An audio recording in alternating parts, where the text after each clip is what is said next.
ধর্ষণের মতো নারী বিরোধী ঘটনা রুখতে কঠোর থেকে কঠোরতর শাস্তি দিতে নয়া বিল এনেছিল বাংলার মমতা বন্দ্যোপাধ্যায় সরকার।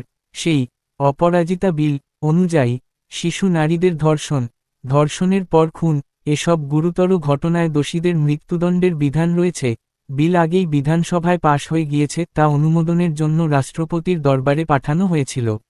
দীর্ঘ সময় পরও বিলটি সই না করে উল্টে অতি কঠোর একহা দিয়ে ফেরত পাঠানো হয়েছে কেন্দ্রের তরফে বলে সূত্রের খবর। আর সেটাই এই মুহূর্তে আলোচনার বিষয় হয়ে দাঁড়িয়েছে।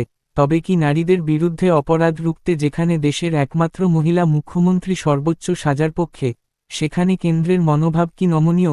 ধর্ষণের মতো নারী বিরোধী ঘটনা রুখতে কঠোর থেকে কঠোরতর শাস্তি দিতে নয়া বিল এনেছিল বাংলার মমতা বন্দ্যোপাধ্যায় সরকার।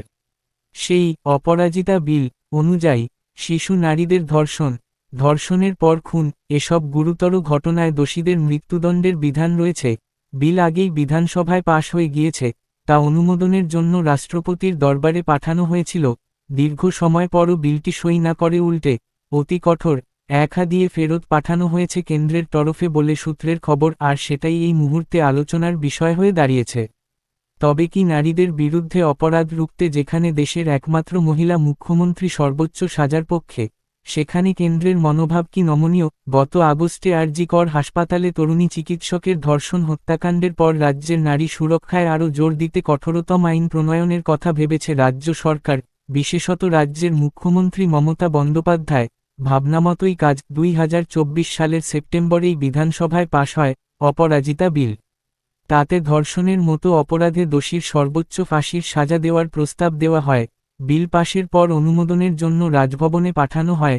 রাজ্যপাল স্বাক্ষর করলেই তা আইনে পরিণত হয়ে কার্যকর করা যেত, কিন্তু বাস্তবক্ষেত্রে তা হয়নি। কঠোরতম সাজা কার্যকরের পথ বন্ধ করে বিলটি ফেরত পাঠিয়েছেন রাজ্যপাল।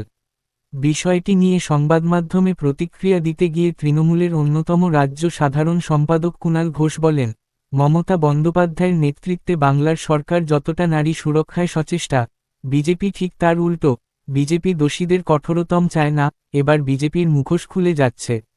রাজ্যে ক্রমবর্ধমান নারী নির্যাতনের ঘটনা, বিশেষ করে ধর্ষণ ও ধর্ষণের পর খুনের মতো ঘৃণ্য অপরাধ রুখতে করা পদক্ষেপ নিতে উদ্যোগী হয়েছে মমতা বন্দ্যোপাধ্যায়ের সরকার। সেই চেষ্টার ফল অপরাজিতা বিল।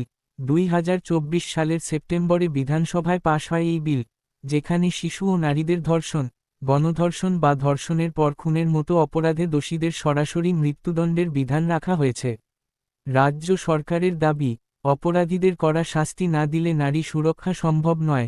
সেই কারণেই এই বিলের মাধ্যমে আইনের কঠোরতা বাড়ানো হয়েছে।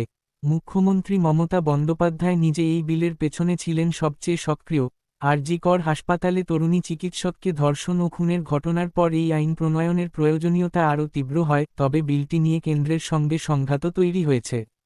কেন্দ্রীয় সরকার ও রাজ্যপালের তরফে বিলটি অনুমোদন না দেওয়ার সিদ্ধান্ত ঘিরে রাজনৈতিক বিতর্ক তুঙ্গে।